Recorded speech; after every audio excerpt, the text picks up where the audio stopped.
Hello, everyone. Estamos ao vivo aqui no YouTube do Departamento de Psiquiatria. Eu vou começar essa apresentação em português, mas vou seguir em inglês por conta de um convidado internacional que nós temos aqui, John Petit, professor da Harvard Medical School. So now I'll move to English language, so Petit could understand us better. Well, it's a great pleasure here to present our lecturers for today. We are really glad to receive here Alexander Moreira and John Petit and Homero Valada to present and discuss for us a very important topic to your residency and to our medical residents and to psychiatry in general nowadays. So the topic of our presentation today will be about why and how to integrate spirituality in psychiatry training and practice. Who will present for us will be Alexander Moreira-Almeida. He is a professor associado de psiquiatria da Faculdade de Medicina da Universidade Federal de Juiz de Fora, fundador e diretor do Centro de Pesquisa em Espiritualidade e Saúde, UNUPS, presidente das Seções de Espiritualidade da Associação Psiquiátrica Latino-Americana e Brasileira, ex-presidente da Seção de Religião, Espiritualidade e Psiquiatria da Associação Mundial de Psiquiatria, quando coordenou a elaboração da aprovação da Declaração, Posição, sobre Espiritualidade, Religião e Psiquiatria. John Petit é professor associado de Psiquiatria da Harvard Medical School. Ele já recebeu vários prêmios de ensino, publicou vários artigos e livros na área de oncologia psicossocial, dependência, interface clínica entre espiritualidade, religião e psiquiatria, as well as Homero Valada, the other discussor, who will discuss with John Petit. Ele é professor associado do Departamento de Psiquiatria da Faculdade de Medicina da Universidade de São Paulo e também um grande entusiasta e pesquisador na área de espiritualidade. So, on behalf of the Department of Psychiatry, I'd like to introduce Alexander Moreira, and he can start his presentation now.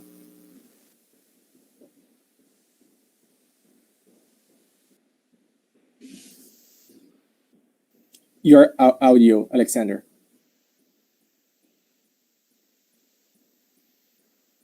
You're mute. Okay. Okay, that's great. Okay, let me share my screen here. Okay, so good morning, everyone. First of all, I'd like to thank the Department of Psychiatry of the University of São Paulo for inviting me to present this background. For me, it's a great honor since I did my psychiatry training and my PhD at this department. And about 20 years ago, I was the coordinator of the grand rounds of the Department of Psychiatry. So it's a great pleasure being back. And also, also more than 20 years ago, we founded the first research center in spirituality and psychiatry that was at that time was called NEPER. It was in conjunction with Professor Francisco Lotufo Neto, Jorge Amar, and a resident colleague, Hyung Jin Cho. And this research group now is called PROCER. So it's a great pleasure being here. Thank you very much. So let's start discussing why and how to integrate spirituality in psychiatric training and practice. So we will try in this brief presentation to address some of the most common questions regarding clinical integration of spirituality. First, what is the definition of religion and spirituality? Is religion and spirituality relevant in current secularized world? Is it possible for science to have a dialogue with spirituality? Is it possible for science to investigate it? And if is it possible, does it have an impact on mental health? And in addition, do we need to deny the scientific knowledge on biopsychosocial aspects of mental health to integrate spirituality?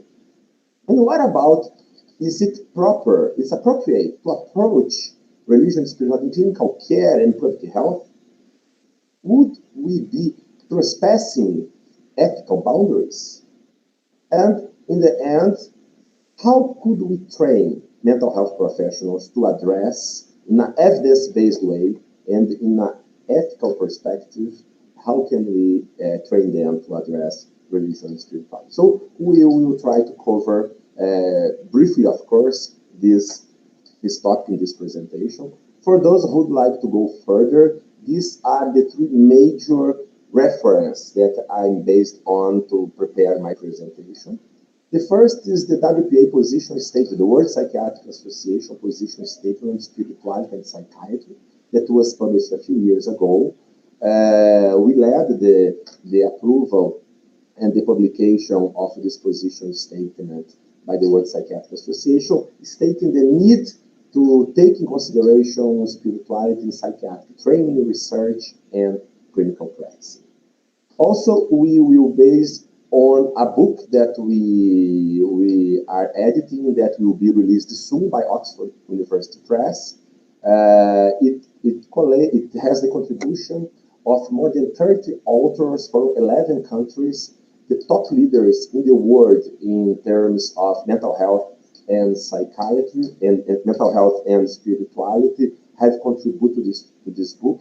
And the major topic of this book is exactly clinical applications. How can we integrate in a practical way and also in an evidence-based way spirituality in clinical practice? And John Petit, our discussant, is one of the contributors of this book that will come this August. And finally, we will also present a research project that we are now developing. It's a PhD research program from Fabrício Oliveira. He's a psychiatrist and a PhD student under my supervision and also from John Petit. We developed together a curriculum for psychiatry residents, and we are now applying this curriculum in 11 different resident programs around Brazil and investigating the impact and the feasibility of this curriculum. Okay, first about the meaning of religion and spirituality. There is a lot of discussion about the meaning. Some concepts are too strict and others too broad. The problem with a too broad concept is that it can mix with other stuff. For example, it's quite common to define spirituality as well-being, sense of purpose, and things like that. Well-being and sense of purpose are positive psychological variables that can or cannot be consequence of spirituality, but are not the same as spirituality. What we agree, and many other authors also think, the core of spirituality is the idea of the transcendent. All spiritual traditions around the globe, if you think in Judaism, if you think in shamanism, in Hinduism, in Christianity, whatever, all of them have a strong relationship with the transcendent, a transcendent realm of reality that goes beyond our usual material world, and this transcendent realm is considered sacred, the ultimate truth of reality. That is the most important thing. So this is the core idea of spirituality, and religion would be the institutional or communal aspect of spirituality, a shared set of beliefs, experience, and practices relate to the transcendent and sacred. So people can have a spirituality, but not being religious. However, most of people in the globe has spirituality developed in a religious context. Okay, so but the point is it relevant still nowadays in our current secularized world? That's the point. We know that spirituality and religion has accompanied mankind for millennia, since the beginning. Just one example, the lion man is considered the first human representation of a non-material object, an imaginary object. This is a man with a head of lion. It was found about 30 8,000 years before Christ, and it's thought by most of the experts that it's related to some religious or spiritual rituals. So even of the cave paintings, all these things are now considered as some expression of the spirituality of human beings. And throughout history, many of the most significant things that were developed by mankind were related to some sort of spirituality, like the pyramids of Egypt, the Parthenon, Notre Dame, Taj Mahal. So all of these big architecture expressions are expressions or strongly motivated by spiritual issues. In addition, spirituality also was among the main reasons to create universities in the Middle Age, like University of Oxford, universities were founded by the church. Just to give an idea here, the motto of University of Oxford is Dominus Illuminatio Mea, that means the Lord is my light. And even the Harvard University, from where Professor Petit comes from, was founded initially as a school for training priests, evangelical priests. And in addition, of course, we have the dark side. We have religious wars. Okay, we have here a crusader being killed by a Muslim warrior.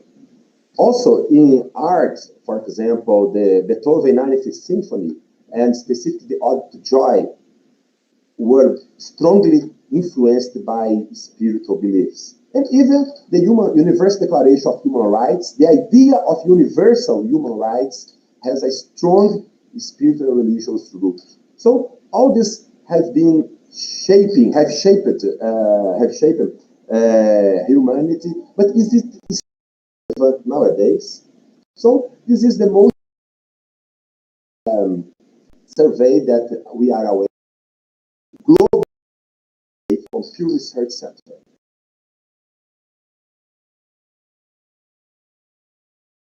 Having some religion, 18% that are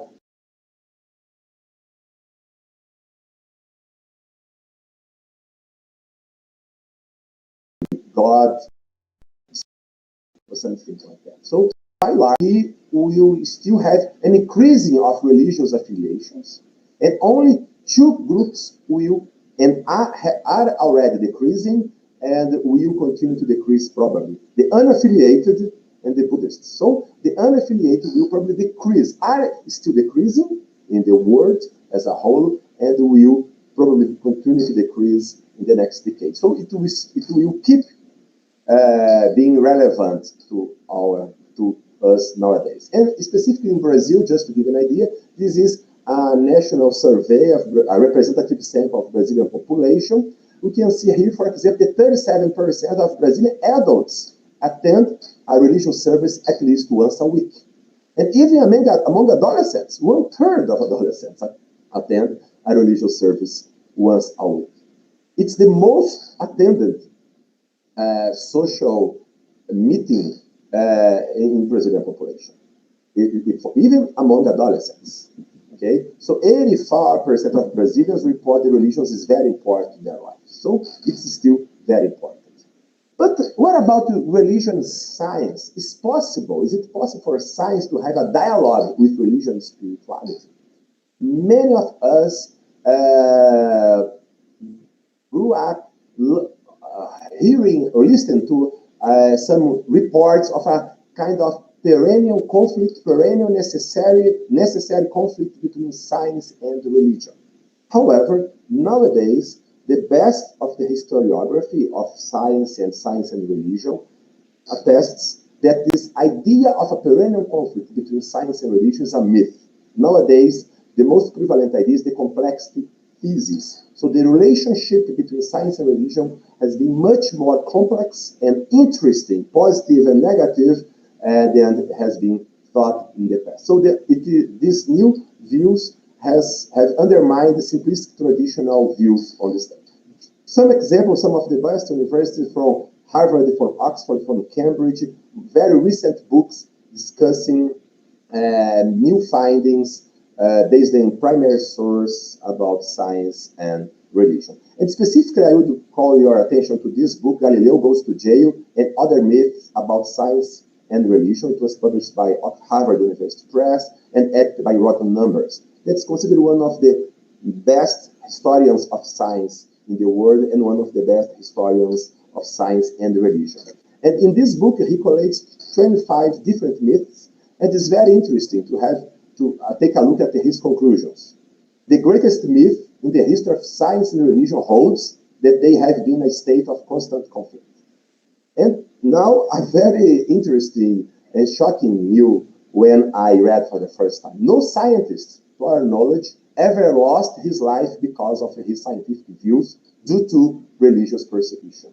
So there is no record in the history of scientists that was killed by religious people because of its scientific views that would offend religious views. Okay, so now let's move to another question. Is it possible for science to investigate religion and spirituality, or spirituality something so ethereal, so unscientific, metaphysical, that cannot be addressed in an empirically scientific way? So actually we had currently literally thousands of studies. Just to provide an example, Harold Koenig is the most prolific author in religion and health in the world. And he added the 2 editions at the handbook, the first edition, the second edition of the Handbook of Religion and Health, published by Oxford University Press. And he made a systematic review of the main studies, main empirical studies on spirituality and health from 20th century until 2010. And he made a review of more than 3,300 empirical studies on spirituality. So there is no question anymore if it's possible or not. Actually, there are literally thousands of studies in this subject.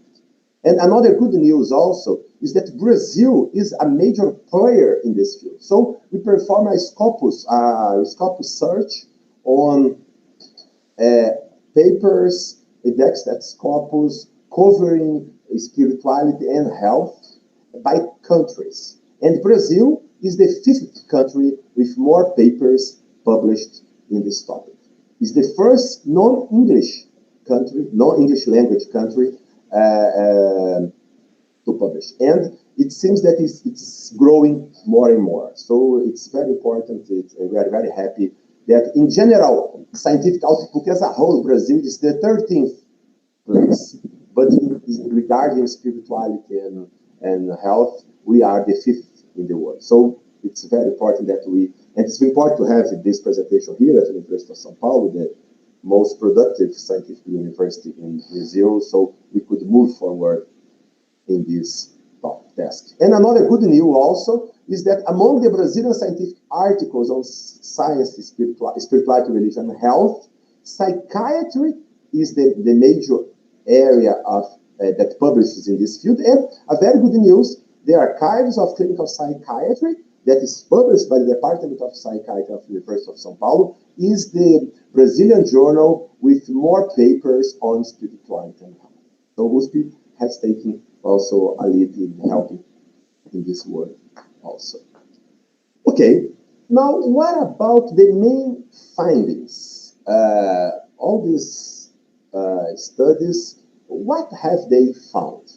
So I will present here the findings that have been more robust and more consistently replicated throughout dozens or usually hundreds of studies. Okay, usually higher levels of religion and spirituality, and usually studies on religious spirituality measure religion, for example, as church attendance to religious services, as use of religious coping, using religious strategies to cope with stressful situations. These are some of the 2 most used, or intrinsic religiosity, some of the most used religious variables to be assessed. So if you have a predictor as religious variable, we can have an outcome as health outcomes, okay? So usually higher levels of religious involvement or spirituality are usually associated with lower general mortality, lower depression or faster remission from depression, lower suicidal behavior, including thoughts, attempts, or suicidal deaths, lower substance use and abuse, and higher quality of life, well-being, and human flourishing. Of course, there is always the dark side of the force, and there are also negative impacts, although they are less prevalent, but negative religious coping, extrinsic religiosity. Extrinsic religiosity means not attending a religious service, but using religion for a non-religious goal, basically. Taking advantage of religion for other purpose. And conflicts also can generate conflicts about treatments. And these are related to worse quality of life, to higher depression levels, and things like that. Okay? Just to illustrate some findings, some example of some findings about the impact of spirituality on health. Here, for example, is a study led by Tyler van der Wiel from Public Health at Harvard University. He investigated more than 7,000 people that were followed up for 16 years. What we found was that people who attend around at least once a week a religious service, they had half of the mortality throughout the 16 years. This controlling for many variables, socio-demographic and clinical variables. So half of the mortality. So it's an important decrease in this mortality. And just to have an idea about the mediators by which means religious attendance could impact and decrease by half the mortality.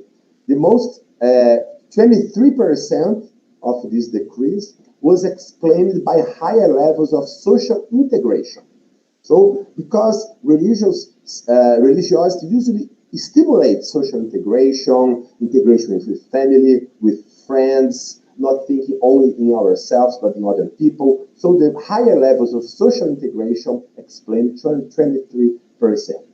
Lower levels of current smoking, explain 22%. And then lower depressive symptoms and higher levels of optimism.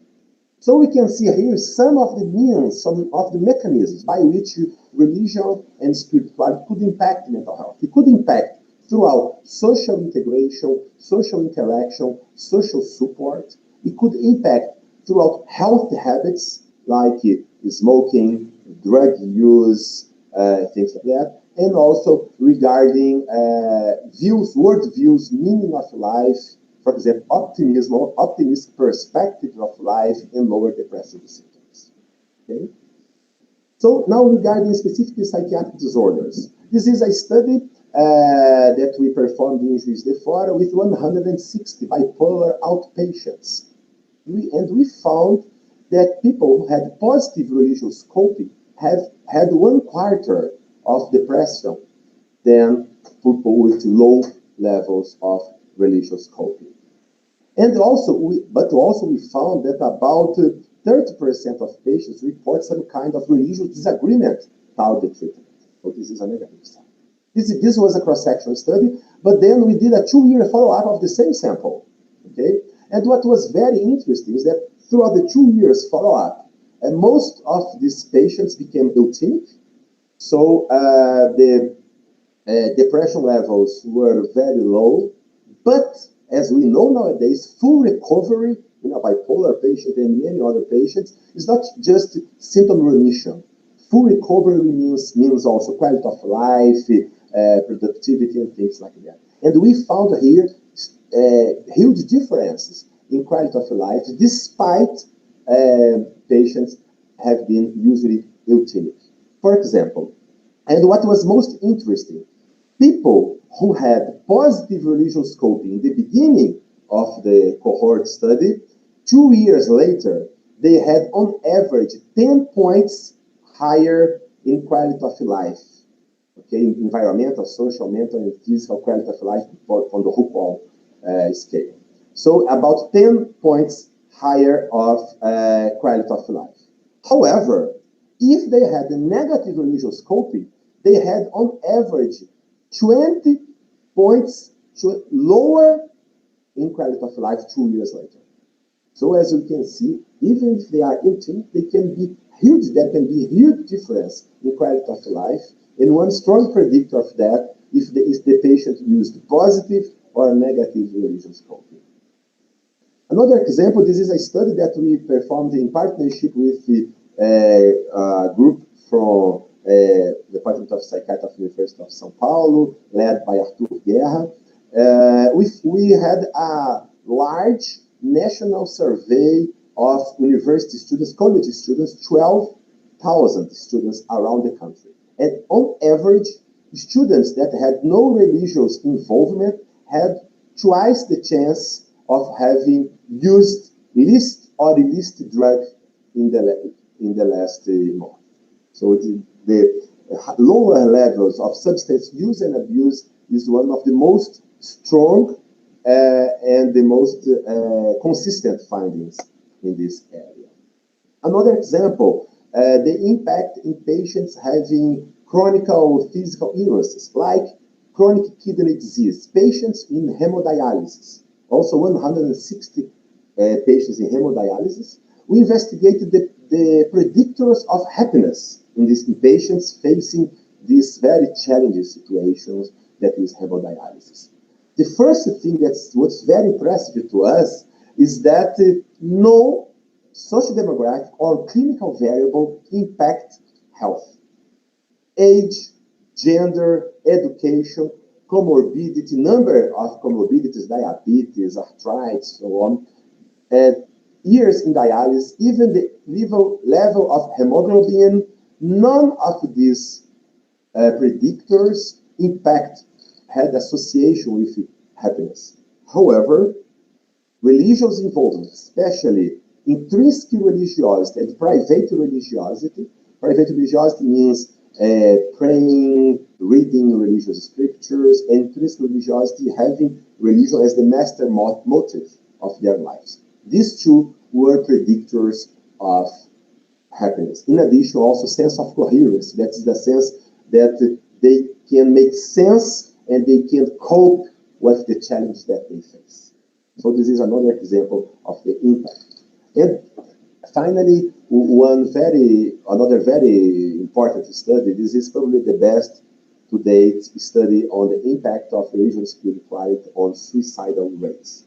So this is almost 90,000 people were followed up for 14 years. Basically, after controlling by many different socio-demographic, clinical variables, people who attended at least once a week a religious service died 6 times less from suicide throughout the 14 years than those who never attended. Even controlling from many different variables. So that's the point. It's hard to find a predictor of suicidal death that's so strong, 6 times. And what was interesting now regarding mechanisms, it was found that people who attended the religious services, they had higher levels of social integration, lower levels of alcohol consumption, and lower levels of depression. However, these were not the mechanisms by which there was this decrease. So it's not clear yet what are the mechanisms. So it could be the social, specifically the social integration generated by the religious meetings. It could be religious beliefs about afterlife, condoning the suicide behavior. So there are several the religious coping, role models. There are many different possibilities that have been investigated to explain this fact.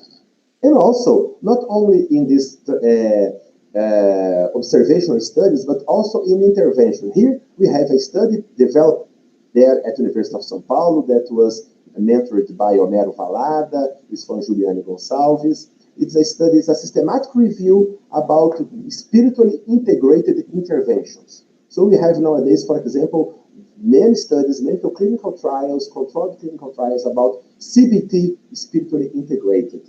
And they have found they are at least as effective as conventional psychotherapy, for example, but in some cases they can be even more, first, acceptable by religious patients and even more effective in some outcomes, okay? So here we found an effect, or a positive effect on anxiety disorders.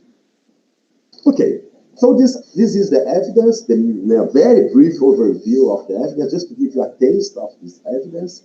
But the another question, okay, we know that religion and spirituality is important nowadays. There is a lot of research, it impacts health, but to integrate spirituality in clinical care, do we need to deny the scientific knowledge on biopsychosocial aspects of mental health? Sure not.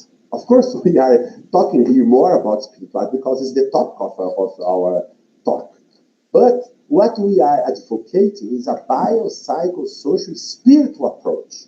We don't need to deny one aspect to emphasize another.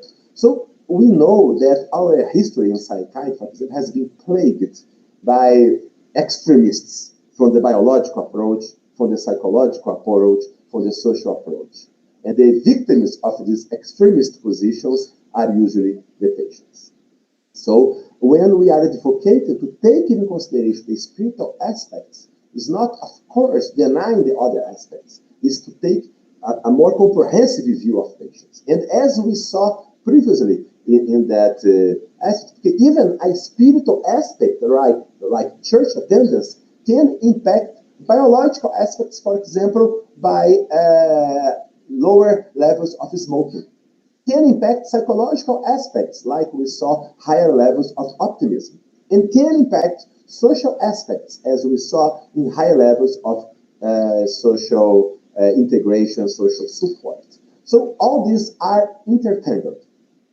So, and basically, how we see the health and disease, basically it's a balance between the pathogenic and salutogenic factors. All of us have pathogenic and salutogenic factors: biological, psychological, social, and spiritual. And what we need to do to treat patients and to prevent disease is to decrease the pathological factors and increase the weight of salutogenic factors. So this is the idea. The point is never one or other approach, but to take in consideration everything. So, and there is also another question. Is it appropriate to approach spirituality in clinical care and public health? Especially, is it ethical to take in consideration these issues, or they are too private that we should not consider in clinical care? So, first of all, this is the first guideline for the WPA position statement, okay, that we should take in consideration patients' religious beliefs and practices, okay, and knowing the origins of the religion and spirituality is relevant to understand the origins, the cause, the treatment of mental disorders or psychiatric disorders, as well patients' attitude, and then should be central to clinical and academic psychiatry. So we need to take into consideration this first because it impacts health, and we as psychiatrists will have an ethical duty to take in consideration all variables that impact patients' mental health. Okay? But of course, we need to respect there are ethical boundaries, and we will discuss this a bit later. And not only the World Psychiatric Association, for example, has a guideline in stimulating and suggesting they take in consideration this, but also other medical specialists. For example, the Brazilian Society of Cardiology released recently a guideline for prevention of cardiovascular disease, and there is a specific topic on spirituality and cardiovascular medicine, and exactly how to take spiritual history and how to integrate it in the treatment, even in cardiology. And how can we integrate this? We can integrate this, first of all, taking a spiritual history. Like when, for example, we need to take in consideration all the variables that impact patients' well-being, mental health, and mental health. For example, we need to understand patient sexuality. We need to understand patient economic struggles. We need to understand patient family issues. So very private topics like finances, family, sexuality. We need to take understanding of this. Of course, not to pass judgment on the patient, but to understand the environment and the behaviors and the factors, protective, salutogenic, or pathogenic factors that are there. And we need to do this first, taking this information, the history. So we need to take a spiritual history. For example, during when I'm taking a social history of the patient about the patient's habits, social involvement, and hobbies, and so on and so forth, we could ask, for example, if the patient has some religion or some spirituality, if he or she attends some religious group, and if this religion and spirituality is important to their lives and to how they cope with their stressors, with their disease. These are some examples. And in taking this spiritual history, first of all, there is some studies showing that just taking the spiritual history can have some therapeutic aspect. First, improving the rapport and the relationship between patients and clinicians. There are some studies showing patients rate as better the treatment that they receive when the clinicians take a spiritual history. But in addition, in taking a spiritual history, help patients to think about this aspect of their lives. They think that the clinician is taking them in consideration as a whole, as a person, and not just as a symptom or as an organ, but also help them to think about their spiritual coping, religious coping strategies that were used in the past and may be helpful in the present. For example, we could develop a collaborative approach exploring potential useful spiritual resources. For example, reading of religious texts. For many patients, as we saw previously, reading religious texts, a private religious text, can be helpful for many patients, like we found in the patients under hemodialysis in their happiness. Cognitive frameworks. We have a cognitive framework, a religious framework to make sense of the disease, of the struggles, of death, of dying. Religious rituals, listening to or watching religious programs, prayer, meditation, involvement in community service, voluntary work can be a kind, for example, a behavioral activation in depression. So many of these, as I said previously, spiritually integrated CBT, cognitive behavioral therapy, have used some of these strategies. The point is not, of course, to impose these practices on the patients, but to see if these practices are already or were already part of patients' repertoire, their tools of skills that can be used. As a good in a good psychiatric interview, we try to understand patients' strengths. What are the positive coping strategies that patients have in their hobbies, in their families, in other stuff, and also their spiritual coping strategies also. Regarding the use of spirituality in public health issues. For example, nowadays we are facing the struggle with COVID, coronavirus. We have seen, unfortunately, some negative examples for some religious communities in denying the importance. But on the other side, we have seen also many religious communities supporting people that were isolated, providing vaccination, places for vaccination in many other countries. So this has been a hot topic, the integration between public health and faith communities and spiritual. Just to give you an idea, the Lancet published a series of papers a few years ago exactly about this partnership. The American Journal of Public Health also published recently exactly a specific talk on this. There was recently also published a very good book edited specifically on religion, spirituality, and public health. Just to give an example how it can be. For example, the child pastoral in Brazil from Catholic Church was very important in decreasing the child mortality in Brazil. How to cope with dehydration, diarrhea, and also breastfeeding. So thousands of people around the country were volunteers from the Catholic Church helping to provide education to mothers and how they could better take care of the health of their babies. So this is one clear example of how can be developed a very successful partnership between faith communities and the mental health strategy.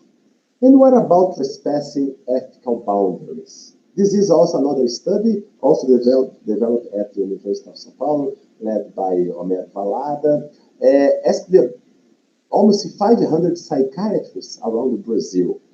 Most of them thought, 77% thought that it was important to integrate spirituality in clinical practice. However, the major barriers, the first was exactly this ethical barrier. 30%, the fear of exceeding the role of doctor.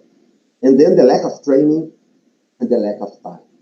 And what was most interesting, the fear of exceeding the role of doctor was higher among psychiatrists who had religious affiliation, more than double. So it seems that the religious doctors, psychiatrists were afraid of imposing their beliefs. But it's important to know also that the risk of imposing beliefs is not only from religious psychiatrists, but non-religious psychiatrists also can impose their non-religious views, providing some negative perspective of spirituality or not taking in consideration, of dismissing the importance of spirituality. And how can we deal with this? The major aspect is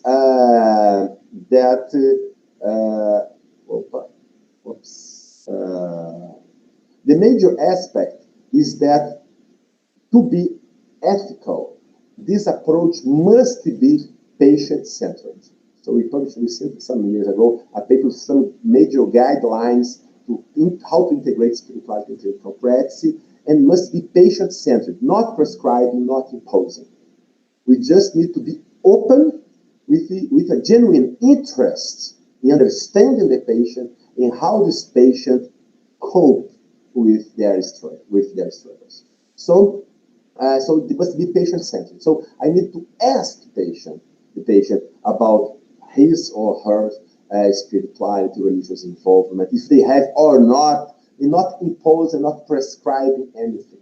So this is very important. And also, of course, we as clinicians need to be very aware of our countertransference, positive or negative countertransference, in terms of stimulating too much or neglecting or repealing this approach. So we need to have an open-minded approach with genuine interest and respect by patients' beliefs, values, and experience. Okay?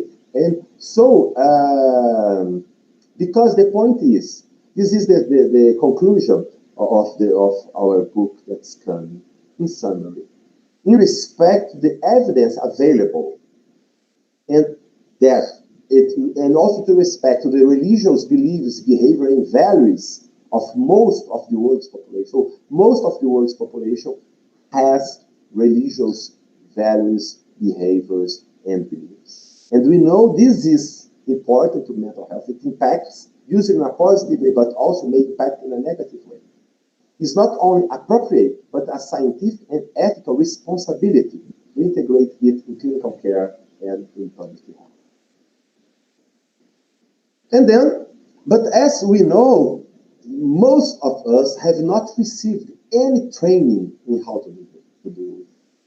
So how can we train mental health professionals to work with spirituality? So one of the possibilities, of course, is providing publications, is having lectures like that, or having courses. But of course, the best strategy would be to integrate in psychiatric training residencies. So it's already recommended by the World Psychiatric Association, even the Brazilian guidelines for psychiatric residencies also talk about the importance of spirituality. And here we are proposing, this is a curriculum that we have developed based on the best available evidence, a short curriculum, a 6 classes, 6 meetings curriculum to integrate in psychiatry residence training. This curriculum is part of the training. It was the master and it's now the PhD research of Fabrício Oliveira. He's doing his research under my supervision at Federal University of Juiz de Fora, and also he has been commented by John Petit and Giancarlo Lucchetti. Okay, so based on, this curriculum proposal has been published at the Brazilian Journal of Psychiatry. It's in press actually, but it's available already online. And this is basically a core curriculum with 6 lessons. So the idea is to have 6 meetings, about 1 to 2 hours, to cover the most important aspects. First, a brief introduction, talking about the historical aspects, the WPA position statement on this, and then the second, learn how to take a spiritual and religious history and have a biopsychosocial spiritual formulation. So the most important intervention or skill that residents need to learn is to take a spiritual history. So they will learn to do this. And then they will learn more about the evidence. What is the evidence available about the impact of religion and spirituality on mental health? And then also to learn more about the religious traditions in their environment, to learn more how they cope with this. So how religious traditions understand mental disorders, what are the main struggles that they have, what kind of support they can provide, and how can we integrate and use this in a positive way. And then another very hot topic is the differential diagnosis between spiritual experiences and psychopathology. People in many religious traditions, a charismatic Catholic, evangelical, Pentecostal, a Spiritist, Afro-Brazilian religion, for example, patient, can, for example, hear voices and claim that's just a religious experience, having feeling and thought insertions. So how can we make the distinction, differential diagnosis between a healthy spiritual experience that resemble a mental symptom and actual mental disorder that has expression as a symptom with a really spiritual expression? And finally, how to integrate all this knowledge in the treatment, in the management of the patient. So this is the major core curriculum, okay, that was developed in the masters of Fabrício, and now we are testing it in 11 different resident programs in Brazil throughout different states. So we have a wide diversity of residents, psychiatry residence programs in Brazil. Some of the of very important universities and psychiatry centers in Brazil are taking part of this protocol. So we have almost 160 residents being trained on this. The idea is to test first the feasibility and acceptability of this training by residents and by their supervisor, their preceptors, and also the impact in their knowledge and skills on spirituality. So, and based on this experience, of course, we need to improve the curriculum and help to spread this in Brazil, but also it could be the base to develop and to implementation of a curriculum worldwide through the World Psychiatric Association and other international psychiatric associations. So we will start very soon the implementation of this curriculum in all these places. So we hope we will have soon very good data integrated on this. So finally, in summary, what are the reasons for integrating religion, spirituality, and mental health? First, most of the world's population has some sort of religion and spirituality, and this is a very usual